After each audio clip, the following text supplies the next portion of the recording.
Μαρίνη. Ο σκοπός που μαζευτήκαμε σήμερα είναι ιερός και ελπίζω να συμβάλλετε όλοι στην επιτυχία της συνεδρίας. Θα μου επιτρέψετε να συνεχίσω στα αγγλικά. Good evening and a very warm welcome, ladies and gentlemen, to this very special event. I'm deeply moved and happy to see all of you having responded to our invitation to join us on this very important journey in finding the cure for histiocytosis. This evening is for honoring our friend, Apostolos Kondogiannis, and more so for supporting him in the measure of the ability of each and all in this noble cause that he has embarked for life. His son Nicholas was just weeks old when he was diagnosed with histiocytosis, a cancer-like disease which damaged the healthy parts of the body. The possibility of losing to histiocytosis was great. However, thanks to his doctor and his parents, Nicholas survived. Others have been less fortunate. Since then, Apostolos has devoted himself in a crusade to finding the cure, and together with his family, Dr. John Pritchard and other doctors from all around the world have initiated the formation of the Histiocytosis Research Trust and the Artemis Association to promote and fund vital scientific research with the aim of ensuring early diagnosis, effective treatment and cure. As histiocytosis is a rather rare disease, although it affects hundreds of children per year, and we must all not forget those born in the third world countries where records are not kept to have a precise count. It does not receive any allocation of funding from either governments or pharmaceutical companies. Accordingly, they solely depend on their own funds, donations, and fundraising efforts to continue. Their efforts will help to provide a brighter future for the many thousands of children and adults who are fighting this illness every day. We are here today to tell Apostolos and the Artemis Association that they are not alone in this fight, and that apart from our admiration for their efforts, they also have our support. We want our support today to bring them closer to achieving their goal for finding a cure. As a small token of appreciation for coming this evening and for your support, on every plate you will find a small gift. It is a pin that signifies the logo of the Artemis Association and symbolizes the histio-cell. Let us all of us here, and the ones who couldn't make it tonight, join them in the fight. Many thanks, and I hope you enjoy the evening. We will also now distribute a small envelope where you can, if you so wish, make your donation for the cause. So I will now invite Apostolos to Kondogiannis to say a few words. Thank you, Apostolos.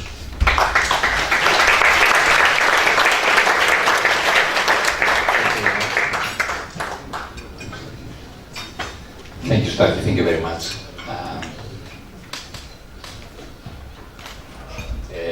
The little pouch is the way that the cell looks into the microscope. And it is the symbol of histiocytosis around the world. So we have coined that symbol for our purposes. Ladies and gentlemen, thank you very much for coming, for taking the time out of your very busy schedule to be with us and your busy lives. I really appreciate it. I am supposed to talk for about 10 minutes only. And in these 10 minutes, I have to tell you all my life. But myself, my family, my friendly doctors who are here today, all around the world, we have done in the last 35 years. So I am supposed to tell you what I have done all my life in 10 minutes. I will try it. I will probably be not successful, but I will try it nevertheless.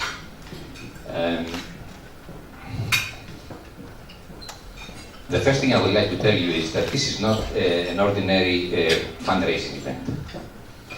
We do not ask you for contributions for building a hospital, or buying a machine for a hospital, or generically contributing to leukemia or cancer. Our mission is to find a cure to eliminate a very strange cancer-like disease. And we want you tonight to simply understand what we have done in the last 30 years.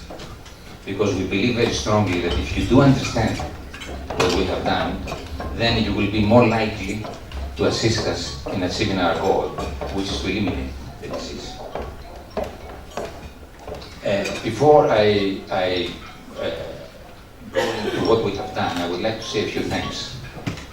First, I would like to thank Stathis Papouzoglu and the entire Prime family for bringing us together, for organizing this, for sponsoring this, for inviting us into their home. This is their home. And it's a conscious decision. We decided to come here, not to go anywhere else, because we want to save every penny that we might raise.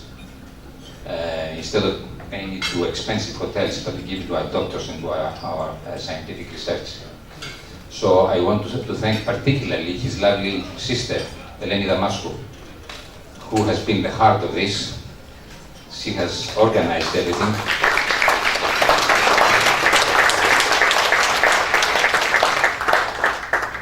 And thank you, Eleni, for bringing us together. I also want to express my gratitude to our maestro, who has come, Roberto Soldatini. I met Roberto 2 days ago. He's fantastic, he loves Greece. And he's a person who came, he's a cellist. And he came from Italy with his cello. He has a Stradivarius, one of the 50? 12. One of the 12 around the world. He travels with his Stradivarius. He came with it to play for us tonight. And I think his program is fantastic. And I hope that you stay and hear him. He came for 1 day. He left all his engagements in Italy and he came for us. I appreciate it. I love him for that. And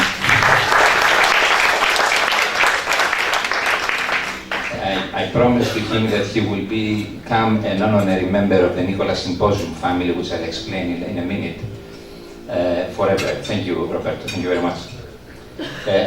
Last but not least, I would like to thank our 3 prominent professors who have come to Greece from the other side of the world, 2 of them. Professor Beverly. Where's Professor Beverly? Professor Beverly. Professor Emeritus of Oxford University, one of the world's preeminent immunologists. Professor Barrett Rawlings, he is the Chief Scientific Officer at Harvard University, one of the greatest scientists of this planet. He came from Boston. And my friend Robert Assisi, a world-renowned pediatric oncologist, formerly at Hopkins, now director of oncology, children's oncology and hematology at Phoenix in Arizona.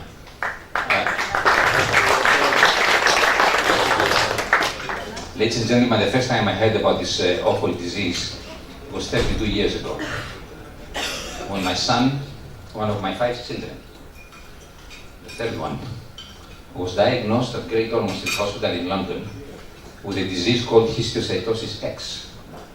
X standing for the unknown. We did not know in any systematic way what the histiocytosis were at that time. Nicholas was 5 weeks old, 4 weeks old, when he was diagnosed, and his prognosis was awful, horrible. And he survived. He went through various operations, from his bones to his brain. He had various chemotherapies, but he survived. He has become a person with special needs. He's here with us today. He can walk with great difficulty. and he can speak with a slur. But he's around. And he's an example for me of what this terrible disease can do to you. But he's also an example of hope. Because he has survived, he has inspired us all. Not only his parents, which is very easy, but his doctors and the people around him to try to understand this disease and try to help others. At the time, my wife and I, and my wife Elizabeth sits next to my son there, we thought that we will dedicate our lives and our treasure in trying to understand the disease, in trying to take the X out of the histiocytosis. The first thing that we did was we, at the instigation, at the insistence of Nicholas, his doctor, a preeminent pediatric oncologist at Great Ormond Street Hospital, the late Dr. John Pritchard, a great man by all accounts, and a great doctor, a great scientist. We started a communications field. We started a scientific meeting. We decided to bring together people from, remember this is now 1981, 1992, 1983, the disease is still X. We decided to bring people together from all over the world, from wherever they are, from Australia to Japan, from Brazil to Canada and to the Europe, who were working on doing something with this disease, but were not coordinating with themselves. So we decided to bring them together in an atmosphere of harmony here in Greece. And we sat together and created a meeting where for 3-4 days people would sit together and talk and drink and eat together and talk about the disease. We modeled it after a classical Socratic symposium. That's why we called it the Nicholas Symposium. And the Nicholas Symposium has become ever since the center of all scientific ideas regarding this disease around the world. We have been doing the Nicholas Symposium here in Greece without any fanfare. I'm sure most of you don't know anything about it. For 25 years. And now the Nicholas Symposium is the scientific sword in the fight against the disease, globally recognized, and also a model as to how to study rare disease. We also helped form in 1985 the Histiocyte Society. It's a medical association, which is extremely important. This is a medical association now that covers the whole world. Remember, in 1981, when Nicholas was born, it did not exist. The society was formed in 1985, where doctors from all over the world get together and try to treat patients. We established Artemis Association and we named it after a young child that died from the disease here in Greece. An Artemis Association, which is also sponsoring the event today, is a parents, patients, doctors association here in Greece. There is nobody in Greece who is a patient or a doctor who treats the disease that we don't know and is not a member of our association. We established the Histiocytosis Research Trust in the UK, which is exactly the same thing that Artemis is here in Greece. We linked these organizations with Nicholas Symposium, and we linked ourselves with the entire world. So what have we achieved in the last 25 years? What is my life in the last 25 years? I will tell you that we have created a global brand around the Nicholas Symposium. We have created an esprit de corps. We have created global friendships. I'm proud to tell you that there is nobody in the whole world, even remotely associated with this disease, that has not come to Greece, that is not our friend, that we don't know him. And he's been here, they have been here, we have eaten together, we have drank together, we have thought together, we have even danced together with my friend Mr. Palios.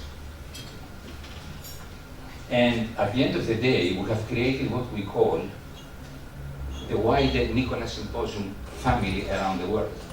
I'm very proud of that. And I will tell you, this is why Professor Arsisi, Professor Beverly, Professor Rollins are here today, because they are part of this family. And they are prepared to leave their families. Today is Thanksgiving Day, I remind you. And they have left their families to come here and be with us because we asked them to do it. So I honor them, and I will reciprocate, and they know I will. The second thing that we have done is we have put Greece, this little country that suffers and is patronized from all over for many quarters, at the center of the fight against the disease. The world knows people who are associated with this.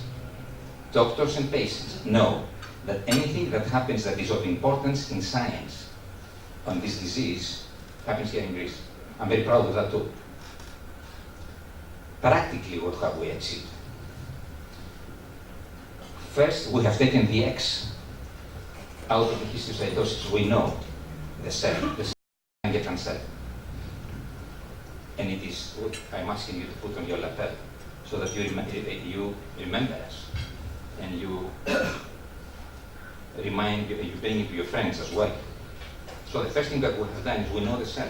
The second thing that we have done very recently, after 30 years, very recently, Professor Rollins has discovered in his lab this molecule which in 60% of the times mutates and causes the cell to behave the wrong way, if I can call it this way, and I think Barrett will talk about it, so that it causes the disease 60% of the time. What we are doing now is we're trying to figure out the 40% of the time. What is the 40% of the time? We are trying to figure out the architecture of the disease. And we are also trying to develop, or in the process of developing, targeted therapy. This is the new thing, targeted therapy, not chemotherapy, but targeted therapy that will stop the disease before developing. Now, we're far from concluding. We have done all this in the last 25, 30 years on our own, with very few friends, because this is an orphan disease. Pharmaceuticals don't care, governments don't care. Governments don't care generally. But we've done it on our own. Now we're at the finishing line. We have to understand the architecture, and once we understand the architecture completely, we can target therapy, and we can move into clinical trials so that we can eliminate it. This is our goal, to eliminate the disease.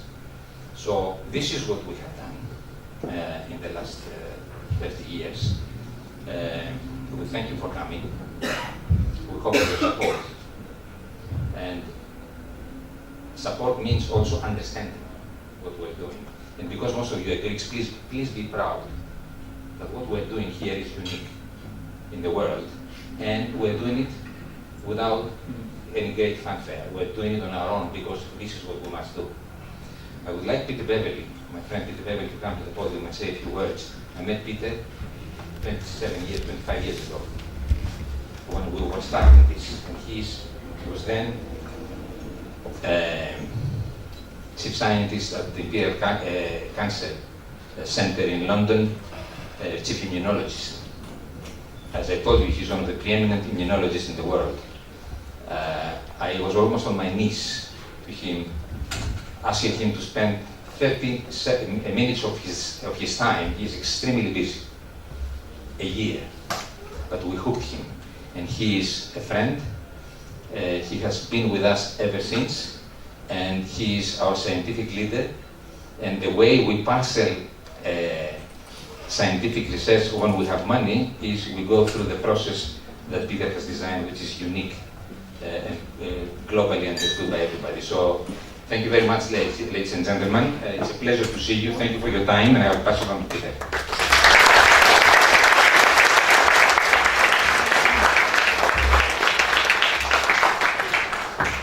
Thank you, Paul.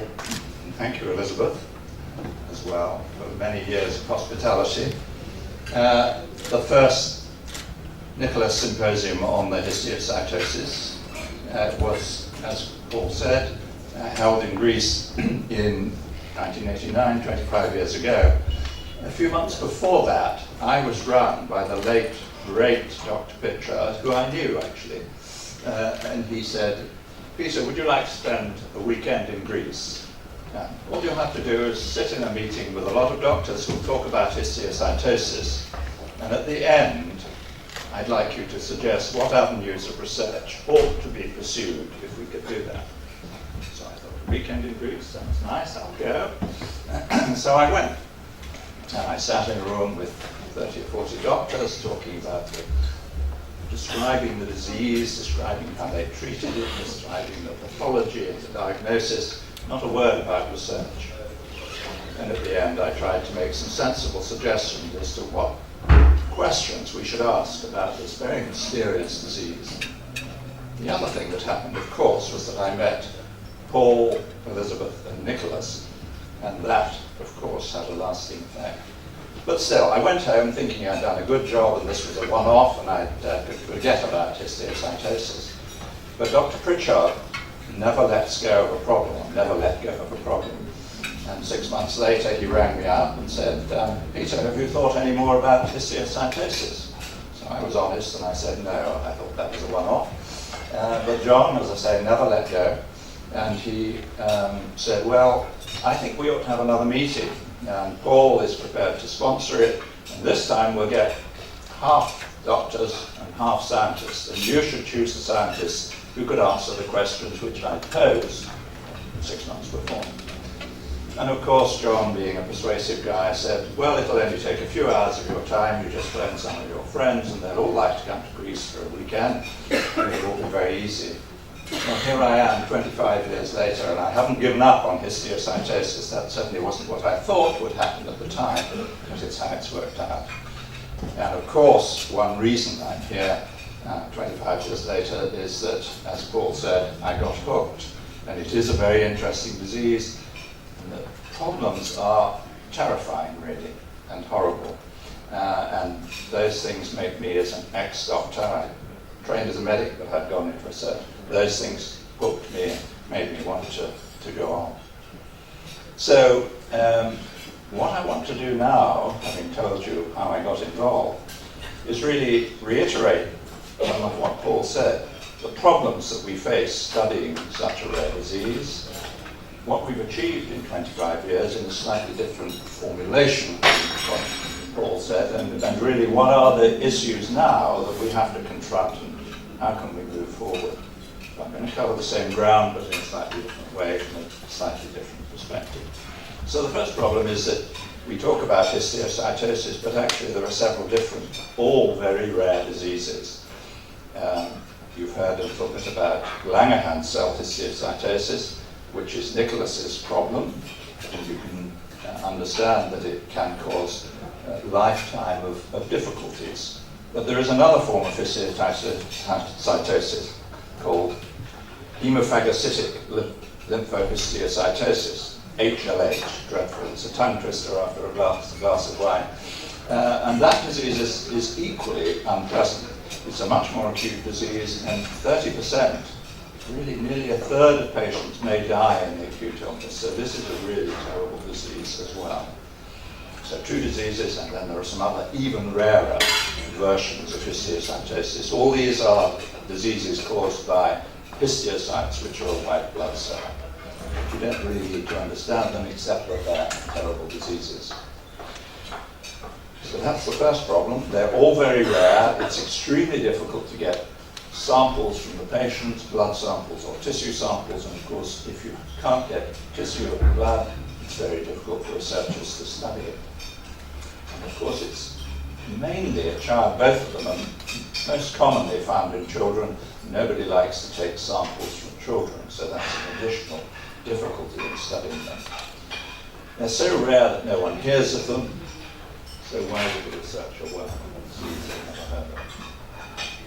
And then, as Paul said, there are funding problems. Governments like to give money for research on cancer, on heart disease, on arthritis, the big diseases, because they know if they can cure those, they'll save a lot of money on their health budgets. The same is true of charities. It's very easy if you want to raise money for cancer research, but everyone knows someone who's had cancer. Mostly their relatives, but certainly one of their friends. Nobody has heard of LCH or HLH, so it's very difficult to get people engaged to give money. And as Paul said, the final difficulty is that drug companies aren't interested. They like to treat long-term chronic diseases. They love to treat arthritis because it's very difficult to cure that, but you can keep giving people drugs and it does make them feel better. They love to treat heart disease because lots of people have it. But if you want to get them to make a drug for a very rare disease, it's not worth their while. They spend a lot of money developing the drug, and then they're only going to treat a few thousand people, and that's a tiny number. So you make no profit that way. So drug companies just aren't interested. So those are the problems. What are the advances that we've made in 25 years? Well, the first is the symposium itself. The annual meeting of a small number of people, perhaps 40 people, usually half doctors and half scientists. And Paul forgot to mention the other very important component of these meetings, that at every meeting some parents and patients come.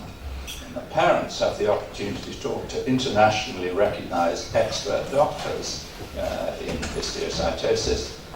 And the researchers get to see the problems of the disease in the patients who come. And that interaction is one of the unique features of these meetings. And I think it's why that many of us have become members of the international family of people who are completely dedicated to doing something. You may not be actually working on it, but doing something. I've never worked on histiocytosis, but we all want to do something to abolish these diseases. So the meetings have had an enormous influence. Although it's only 30 or 40 people a year, over the years, hundreds of people have passed through Greece, as Paul rightly said. Those people go back as part of this incredible family, international family of people dedicated to dealing with this disease. Some of them become so inspired by the meetings that they go away with no money or little money and manage to do crucial experiments, and Barrett Rollins is an example of that, and he will tell you what he did, I'm sure. And it was a very important development in understanding of Langerhans cell histiocytosis. The other thing that, as Paul again said, that came from the meetings is two charities, the Artemis Association here in Greece and the Histiocytosis Research Trust in the UK. Those two organizations have very similar aims. They provide information to parents and patients. They provide support and help in various ways to families with the disease. And they aim to collect enough money to support research. Now, research is quite expensive, but since 2004, the Artemis Association, together with the Histiocytosis Research Trust and a sister charity in Belgium as well, have funded 3 research projects, each costing about 300,000 to 400,000 euros, spent over 3 years. And one of those projects has made a very dramatic advance in not Langerhans cell histiocytosis, but the other disease I mentioned, HLH, the acute horrible disease which kills quite a lot of people. And what we've managed to do, or what the researchers have managed to do in a mouse model, I may say, is to show that gene therapy can actually cure this disease. And that's a tremendous proof of principle experiment. Now, of course, we have to move it into the clinic. And what is even more encouraging in this story is that after we'd funded them for 3 years, they went back to funding agencies in the UK and they managed to get another grant of about €1 million to move this model therapy in mice forward towards the clinic. Now, they probably will construct the vectors needed and so on, and not actually get to a clinical trial over the next 3 years, but they will then be poised for the next step, which is a clinical trial. So we're very excited about that. Our third research project is actually following up Barrett Rollins' discovery mutations in histiocytosis, Langerhans cell histiocytosis, and trying to understand the consequences of that, as Paul said. And we don't fully understand what the mutations do, but the mutation itself may provide a target, as may other abnormalities in the Langerhans cells. So those are tremendous benefits of the series of meetings, and I should say the meetings themselves have become internationally respected and have attracted the leading scientists in the world in immunology and many other areas of cell biology. And at least one Nobel Prize winner not only came to the meetings, but like me and others, became involved in administering the money that we've collected and selecting the best grants. And that was the late Ralph Steinman, who was a wonderful man. So I want to finish by just reiterating another thing that Paul said, which is that it's astounding, really, that a small country like Greece has had such a huge influence in an important area of science. And not only has it influenced science through the meetings, which would never have happened without the amazing determination and dedication of Paul and Elizabeth. I can't speak highly enough of what they've done to keep these meetings going year after year after year. It's an amazing achievement. But not only have they done that, and the meetings have this huge influence on science in the rest of the world, but the Artemis Association has been extremely effective in collecting money for research, and without their funding, we couldn't have funded these 3 research projects, one of which, as I say, has had an enormously successful outcome, and we have ongoing research, which I don't doubt, which will also provide extremely useful interesting results. So Greece has contributed enormously to the whole field of histiocytosis, and the fundraising has been amazing here. And as I look round, I can only finish by applauding you all for your generosity and hoping that you will keep being generous, because you've established Greece as a leader in this field. And that is an enormous achievement of which you should all be very proud.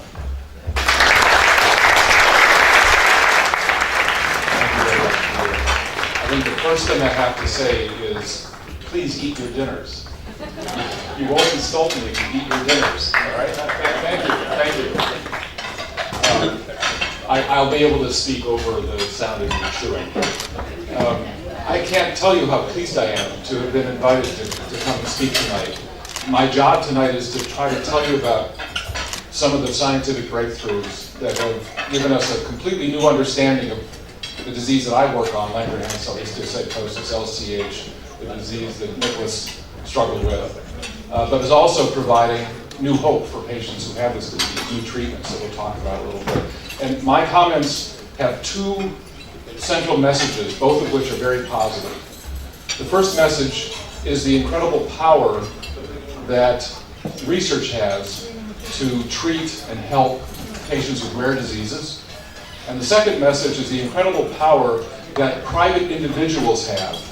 Private individuals like yourselves who can move mountains when government agencies are too blinded to understand the importance of supporting research in rare diseases. So let me first start talking a little bit about the research. Apparently, if you listen to Paul and you listen to Peter, I was invited here to talk a little bit about the research that we do in LCH. I'm very happy to do that. This disease, what you may not know, and maybe you sort of picked it up a little bit listening to Peter, the reason that a lot of us work on LCH is because it is an incredibly fascinating disease. It is an intellectual puzzle, and it's created a century's worth of questions since the disease was first described by a guy named Alfred Hand, who was a pediatric resident in Philadelphia, Pennsylvania, in the States in 1893. And one of the questions that persisted and bothered us for a full century was a very fundamental one. What is the nature of this disease?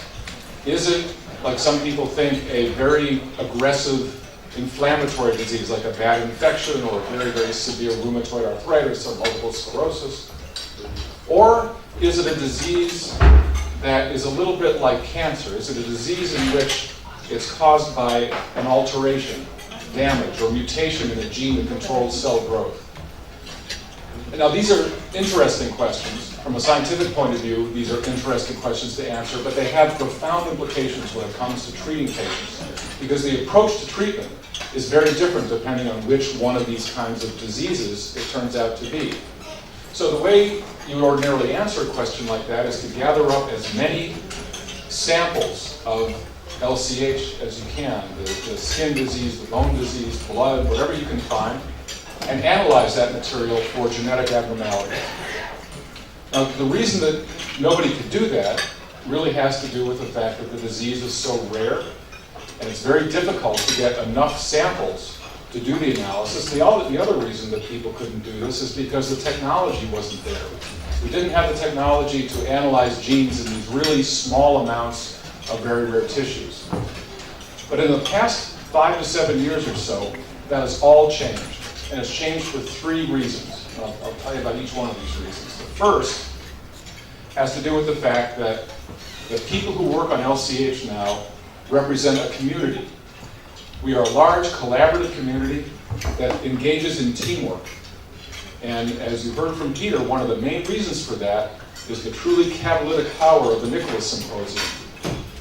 I would not be working in this disease if I hadn't been invited to a Nicholas Symposium in the mid-90s. I was working on something else completely, but it just grabbed my attention, my scientific interest as well as my interest as a physician, and I've devoted most of my lab work to that since then.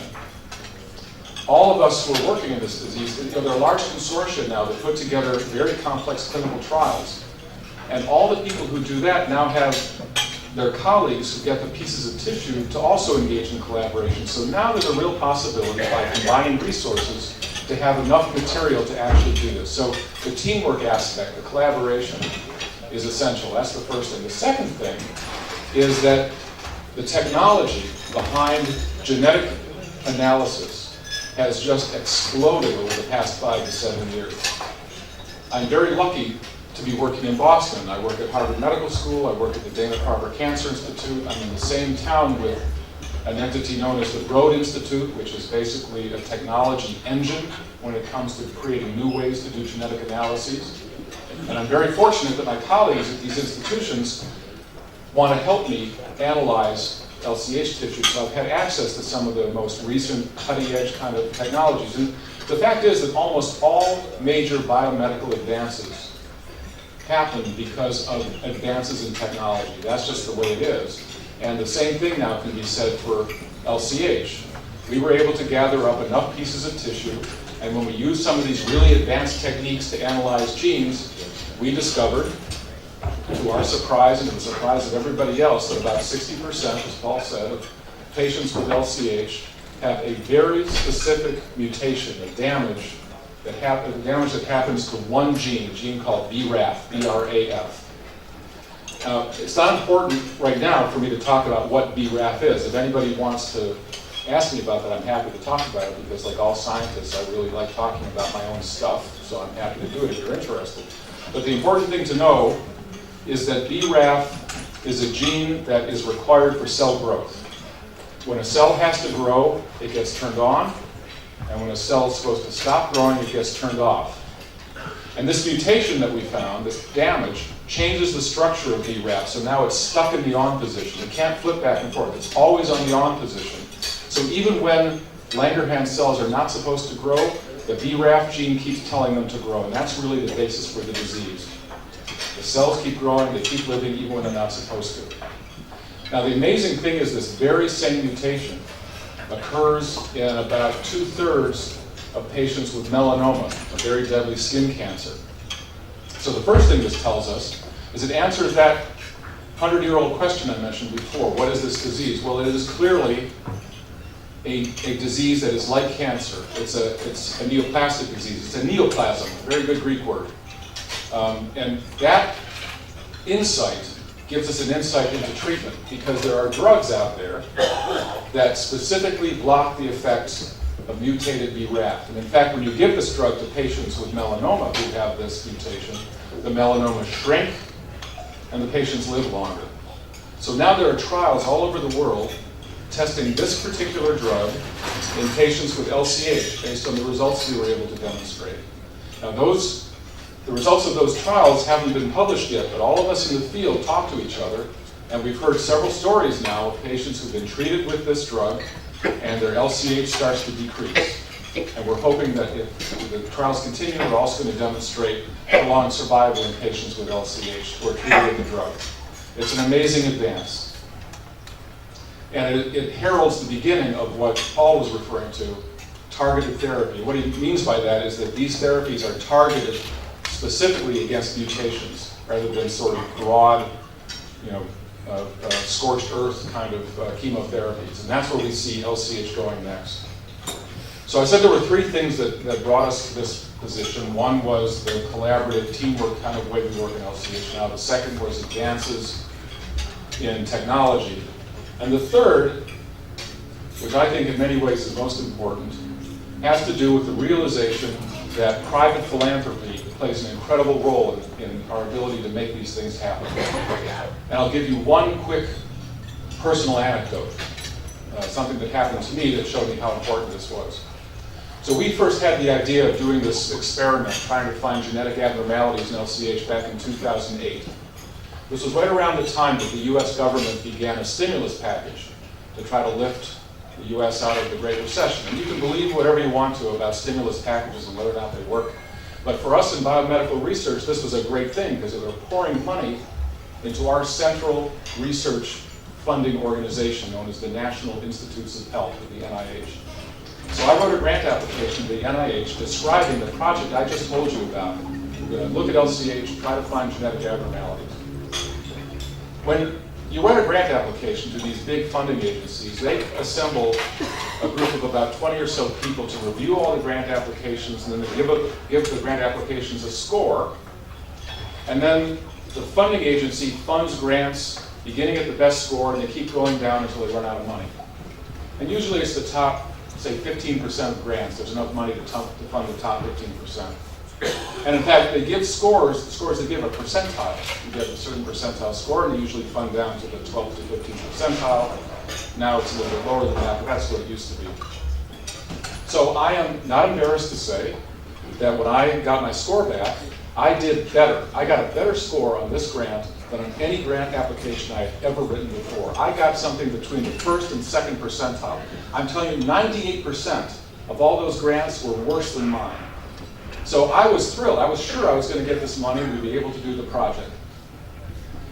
What happened was that the director of the National Cancer Institute himself looked at the grant application and said, we're not going to fund this. And the reason they're not going to fund this is because the disease is too rare. There's not going to be enough impact. This just isn't important enough. Imagine my surprise.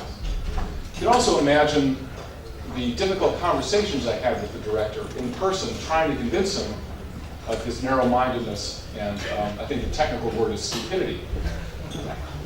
But he wouldn't budge, so I didn't get the money. So what did I do? I turned to private philanthropy. I turned to the family of patients with LCH in Boston, the Histiocyte Society, to Artemis, and cobbled together enough money to do a project that I knew was going to work, and ended up actually working, and discovered the BRAF mutations. And this is a perfect example of the fact that government agencies don't always get it right. Sometimes they do, but they often don't get it right. And they don't get it right when it comes to rare diseases that may, to some people, not have huge societal impact, but have tremendous impact when it comes to an individual and that individual's family, and can have tremendous impact when we can learn things from a rare disease that tell us about other diseases as well. And I'm going to echo some of the comments that Peter made. One of the most amazing things about the private philanthropic support of this kind of work is the role that Greece plays in this process. The Nicholas Symposium was the way that a lot of us got into this work to start with. Money from the Artemis Foundation and the Histiocyte Research Trust funds a lot of the work that we do.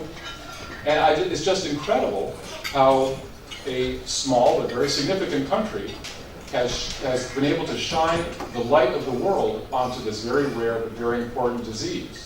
I can think of no other example of any disease, whether it's cancer or anything else, in which one country has played such an important role. And so one of the reasons I was happy about coming to this dinner tonight is that I can stand here and, on behalf of myself and my colleagues who work in this disease, thank you personally for your generosity, your country's generosity, and the insight and advocacy of people like Paul, and also to hope that in the future that that kind of foresight continues, and that, God willing, there will be resources available to keep that kind of generosity coming and allow us to do the work that we're doing that we're so proud of. So those are my comments. I think it's now the turn of Dr. Arcisi to come up and speak. Bob, I've known for almost 30 years, since he was a little guy. He trained at Dana-Farber, where I was. He was a faculty member along with me at Dana-Farber, then moved to a lesser institution, Johns Hopkins. But now he's gone back up again at Arizona, where he's directing. You're going to have to tell him exactly what the title is, but I know he's king of all pediatric oncology in Arizona.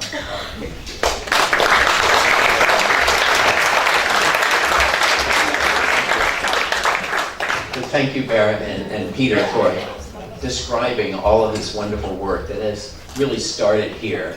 And I come at this from a little bit different perspective, I guess, because, as Barrett said, I started off seeing this disease for the first hand as a pediatric oncologist, and that was at Boston Children's, as Barrett said. And I made the enormous mistake on rounds when we had a child who ultimately died of this disease in the intensive care unit, say on rounds, my God, does anybody know anything about this disease at all? And of course the attending physician, gray-haired like I am now, said, you're now the new expert in this disease. And of course I knew nothing about it, so I didn't sleep for about a week, and I read the entire literature and then started to get all these calls. But then I got a call from John Pritchard, who you've mentioned already, a dear friend over many, many, many years, and asked me to come to the Nicholas Symposium. I got to meet Peter and many, many other scientists, and became part, very early on, of this incredible Greek family. And that is, as Paul alluded to, that is exactly what this is. So, as Barrett and Peter said, when Paul said, can you come? I know it's Thanksgiving. There's no question. And our families feel the same way. Go, you've got to do this. And so that's what we do, because we're part of this, and we've known these people forever, as long as anybody in our lives. Nick, we met when he was just smaller, without beard, although I do it. I'm very impressed and approve of the beard, Nicholas, yes. And I think that, there it is. And so this Nicholas Symposium, how it works is, as Paul said, John Pritchard had the idea that we would get together with a few scientists and a few doctors, and we would sit and we would argue. And we would argue for 3 days in the bus, we would argue on the boat, we would argue in the conference room, and when we left, we would set up on the board, very primitive. We were using often just a chalkboard or a piece of paper on the board. We would get around and we would all decide what are the big problems that needed to be answered next. And Peter often ran those discussions. And out of those discussions came an incredible set of questions that stimulated all of us to get smarter about this. So when you think about that, it's created 25 years of progress. I don't think we've ever taken a step backward in any of these discussions. This is a disease that used to be tuberculosis. Now we know through the work of people like Barrett and others that we know this is a type of cancer. It's a type of disease that has to be approached in a different way than what we were doing it. So when you compare this disease to other forms of cancer, you have to ask the question, how rare is this disease? Well, it's rare, but it's not rarer than childhood myeloid leukemia, which I tend to work in as well. It's not rarer than neuroblastoma, which gets a lot of attention. This is a disease that has the same frequency amongst children and, by the way, adults. So many of us, like Barrett and myself, we treat adults with this disease as well as children. And when you look at how we treat it over the years, even though we thought this was more of an immunological disease, which it is not, it has immunological features, but it's not, we've treated it with what? Chemotherapy, just like cancer. And when you ask the question, how effective has this treatment been, it's astonishing. So right now, children with the most common form of leukemia, called lymphoblastic leukemia, have often a group of them have a 90% chance of living. And at the end of the first 30 days of treatment with chemotherapy, nearly 100% of them enter a complete remission, so their leukemia is gone. We have to keep treating it. If you look at the amount of children whose disease goes away with this disease, and you really look at it carefully, complete remission, at 6 weeks, it's about 40%. Now, this disease doesn't necessarily kill those children within the next 6 weeks, but it has enormous consequences. So here we are with a disease that we've been treating like cancer, but the dirty little secret has been we haven't been very effective treating this disease like this. So what are your choices when it comes to this? Well, as I tell fellows, and probably was told to me when I was in training, you have 3 choices. You can get really depressed. That doesn't help anybody. You can get really pissed off, and that really doesn't help anybody. Or you can get smarter. And that's what Paul and the Nicholas Symposium has done for 25 years. Paul could have said, I want a cure for Nicholas right now, but instead, they said, we want to figure this disease out so we can move forward in a rational cure. That is the theme of every Nicholas Symposium, finding a rational cure for this disease, which is going to be a lot better than the other 2 choices I mentioned to you. So it's incredibly important how you can do this kind of research and create a network of families in this world. It's really quite amazing how people get touched by this symposium every year here in Greece. And it's never very difficult to convince people to come, as Peter thought initially, and then they don't realize quite what they're getting into. So they come, they think, well, I'm going to come to Greece for 3 or 4 days, it's going to be great, I'll see the water, I'll go for a swim, and then they get to meet people that first night. So we start that first night when people arrive. And immediately they see children, they see Nick, and they start to understand this next 3 days is going to be transforming for them. It's going to change their lives in so many different ways. And it's very amazing to me how really, I think, in many respects, many miracles happen at this meeting. And I'm a scientist, so I don't quite believe in the miracle thing, but really special things happen. I'll give you one example, just one of many, many, many examples. So many, many years ago, about a third of the way through these Nicholas Symposiums, we were coming back from dinner one night, and myself and Martin Egler, a colleague from the Netherlands, and John Pritchard were met at the door of the hotel. One thing I never understood, why Greeks eat dinner at 10 or 11 at night, but it's okay. We were coming back about 1 in the morning, it seemed, and we were walking into the hotel, and this gentleman met us at the door.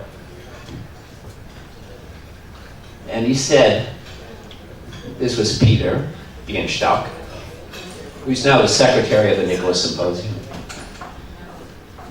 He said, look I know this is the place where people come to talk about the Nicholas Symposium and to talk about histiocytosis. So I came here from Belgium. He's a New Yorker, but he married a Greek woman who lived in Belgium. He's a banker. And so he met us there and he said, could I sit and talk to you about my daughter? She was about 18 months old at the time and had spent the first 15, 16 months of her life in the hospital with Langerhans cell histiocytosis. And he said, what do you think? Is there any hope here? What do you think? When we brainstormed till about 2 in the morning, I think. And I remember the next morning we were leaving Greece, and some of you may remember your old Greek airport. with the payphones in the corner. Incredible place. But I remember standing there on the payphone talking to Dr. Vermeulen in Belgium and saying, well, you know, we discussed this last night. There's a new drug on the market that's being used in leukemia. I think this might be her best shot. And I remember her giving her doses over the phone. And I said, you know, if you want to try it and the parents agree to it, give it a shot. But I think it's a long shot at the very least. So a year goes by, and in May, where the Nicholas Symposium always happens, early May, first week or two of May, I remember that year because my mother had died of cancer. I think we had the funeral around May 3rd, and I thought, well, I can't come to the Nicholas Symposium this year. And of course, my wife said, smarter than I am, you have to go. So I get on the plane and I come to Greece. Again, this is what, about 20 years ago, Paul? Must have been about 20 years ago. So I get off the plane and I come to the hotel. And there's Peter Bienstock with his daughter. And what's really amazing, this is why I don't believe in miracles, but I think Nicholas Symposium might do something about this. So I went up to her and I said, oh, this is your daughter. She's out of the hospital, that's great. And I said, what's your name? And she said, it's Leah. That was my mother's name. Isn't that weird? And isn't that... You know, it's astonishing to me that these kinds of things happen here in Greece. It's a phenomenal thing. And those kinds of things stick with you and it makes us go back. And she got terrible chemotherapy and side effects. But she's now a young lady. I hope the next set of drugs will be easier for patients. So what you guys have done here is quite extraordinary. You gave the world democracy. And the shippers of this tiny little island ship stuff all over the world. And I think it's time that you shipped a cure for this disease. You can do it. You've done it before. I give you guys the credit. It's really time that you all can pull together like you've not done before, except in these rare instances, and really make a difference. I can tell you, as Barrett said, the governments will not support treatments, trials, or research in these rare diseases. We made an antibody against this disease with the stimulus of Peter. That antibody was made from private funds. Not one government dollar has been spent to make this antibody, which we hope will be used to diagnose the disease without surgery. Then we can give them the best drug in the world. But not $1 from the government. I'm not saying governments are bad, but they don't get it. They really don't get it. And private money is the only way that we're going to stimulate a cure, and a rational cure for this disease. It's just too important to let anybody else do it. So think about it. You spread democracy, you spread oil, you spread iron ore, and you give the world all this other stuff. Now it's time to give them the cure. So please, tonight, give what you can, whether it's €1 or €1,000,000. I don't think anybody cares. But do something to help with the cure for this disease. Nicholas is going to be really mad if you don't. So thank you.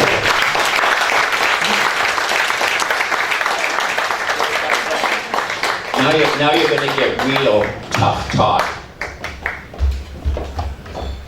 Alina? It's good. Thank you. Thank you, Bob. Bob, look, if we haven't done anything else in the last 25 years, Bob, we've saved Leah. If we haven't done anything in the last 25 years, we saved Leah. And if that's the only thing we've done, that's enough. So, ladies and gentlemen, I As Eleni said, or Stati said, you have some envelopes in front of you. I want to tell you that already some people have donated some money to us. There's some people who are not here today because they had other engagements, they have traveled, they went around. So I have to announce what we have received so far. I would like to announce what we have received so far. And I would start from the National Bank of Greece, my friend Alekos Turkolias, who was here, but he left. I blame him for not, I will have to repeat my speech to him because he wants to hear it. But he's going to save the country, he said to me. So, the National Bank of Greece has donated 2,000 euros. My nephew, who lives in Switzerland and works for Procter & Gamble, did a marathon run in Chicago, and he's donated 1,000 euros.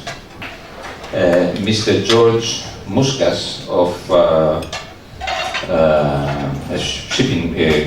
Zella Shipping Company has donated 1,000 euros. My friend, Mr. Tony Whitworth, ex-president of Narios Corporation, has donated $2,500. My good friend Andreas Hiris, who is here today, but he has donated the money, so I mentioned him, he's down there. He has donated 2,000 euros. My friend, Mr. Stamatis Moleris, has donated $10,000. And that's what I have. So if you have any of the envelopes, Helen.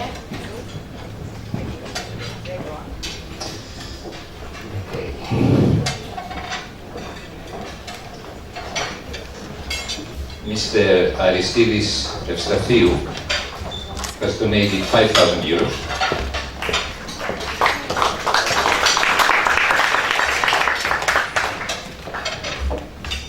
Mr. Stamatis Polemis has donated 500 euros. Diana Shipping Company, my friend Mr. Palios, has donated $20,000.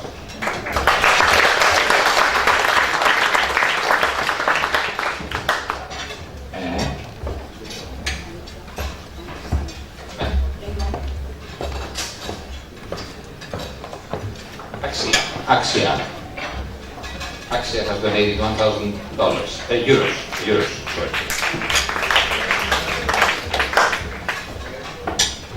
Mr. Emmanuel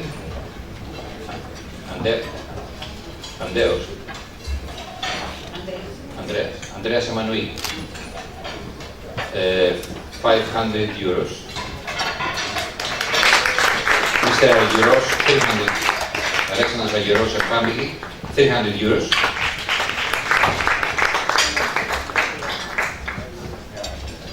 Mr. Milios, 1,000 euros.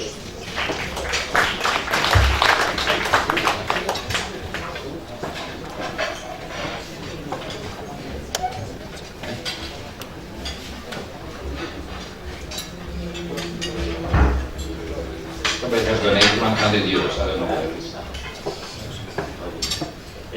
Mrs. Catherine Andrews, 500 euros. Mr. Condos, 200 euros. No name. I think it's 150 euros, 100 euros. George and Georgia Daskalakis, 500 euros.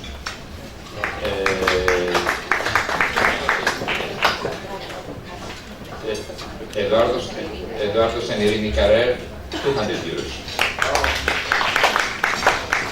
No name, 100 euros.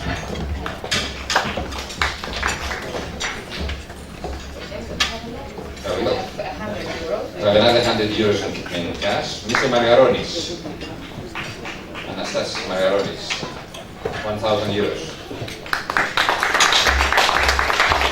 Mr. Christos Evstathiou, 1,000 euros. Mr. Mr. George. Mr. George Fuleris. George, thank you. 2,000 euros.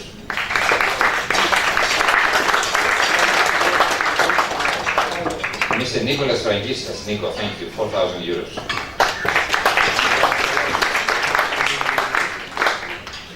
Mr. Andreas Kiris, I mentioned already, 2,000 euros.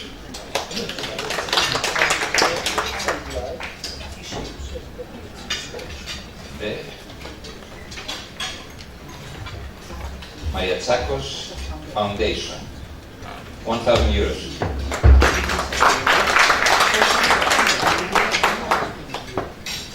George and Anthony Papadakis, 1,000 euros. Evgenia Daskalopoulou, Evgenia. Where are you? 5,000 euros, thank you, Evgenia.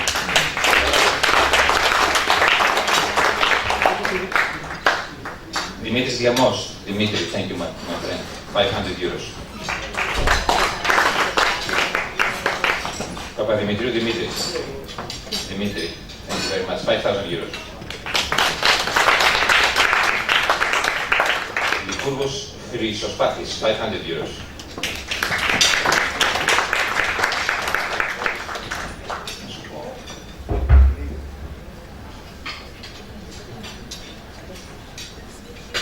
Vita Kappa, that's probably my brother. I won't say how much it is. 50 euros.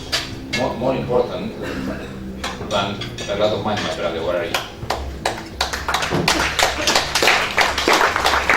Mr. Vasilis Piliopoulos, thank you, Vasilis, 500 euros.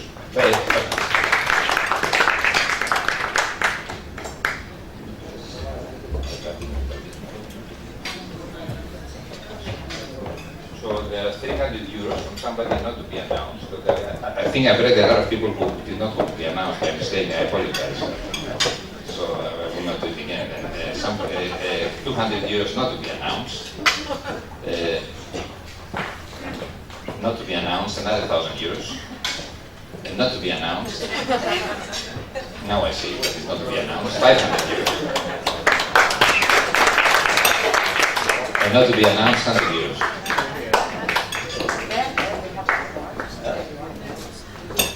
Not to be announced, 500 euros. Oh, yeah, myself. I apologize to those that I announced without seeing what was going on. Not to be announced. Not to be announced, 10,000 euros. I will announce. This is my friend Willy Panagiotis. Thank you, Willy and Mary. Thank you very much. This is incredible. We are at 84,450 euros. Fantastic. A little bit more. This was not scheduled. Not scheduled. Scheduled. I know Apostolos for 33 years. I only found out what he has been doing last year. And I got hooked. And joined his crusade. So from Energean, oil and gas, $10,000.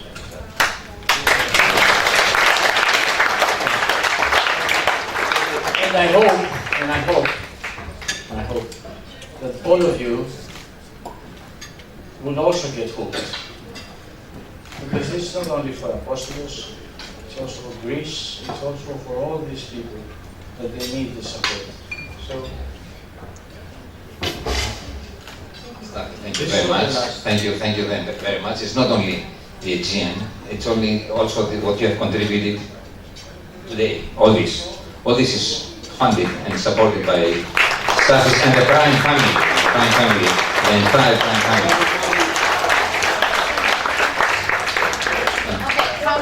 A little bit more. Let's break the record.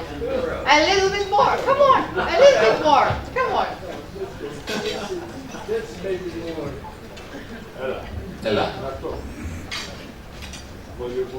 Ναι. Simon Pilot, my friend Simon Pilot is a dear friend of mine. First of all, I would like to thank you for inviting me to this gathering.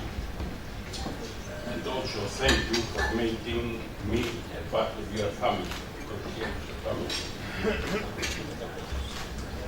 you hear me, please? Yes. Okay. Now, what I would like to do is, first of all, I would like to persuade my friend Bob to understand what the Greeks are doing in the evening. They eat late. So I thought by now you were part of Greece. And you eat late. But you are a bad student. So be careful. Anyway, let's go to the donation. I would like to urge you, whatever you have given, to double. If you can do it, I think both the Artemis and the Histiocytosis will be very grateful. So I will start by doubling my donation. So from 20, I would like to make it. So I would like the others to follow me. Simon, thank you very much. You're very generous. Simon is one of our greatest friends and our greatest supporters. And I thank him very much for his incredible contribution. Aristides Strathiou, thank you very much. He doubles. He kept 5,000, he's now 10,000. So what is the thermometer? Look at that, 114, 450, a little bit more to 120. Oh, 119 already. Then 130, come on. Who's going to give something more so we arrive at 130 and go back to concert? Come on, come on. A little bit more, do it. She knows where you live. Thank you all very much. It has been incredible. Yeah, you have the 10,000 there from Mr. Scalzo. Yes, bravo. Eugenia, thank you. This is fantastic. Bravo. This is fantastic. Oh, it's going to be... Unscheduled. No, sorry. The Prime family. Another $10,000. Bravo. That's great. There we are. Thank you all very much. Okay, that's it. Thank you all very much. I appreciate it. It's been a great evening. I really treasure your presence here. What I said before to you, it is, I mean, it is true. We're at the center of the world regarding this disease. We will find a cure.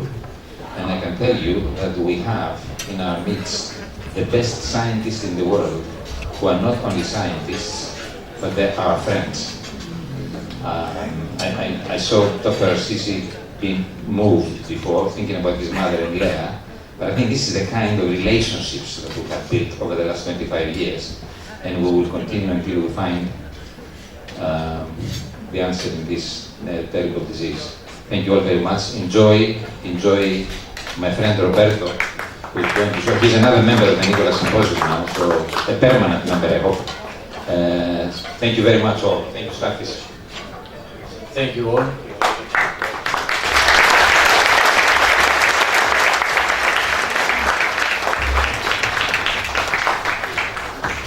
Thank you for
Vous pouvez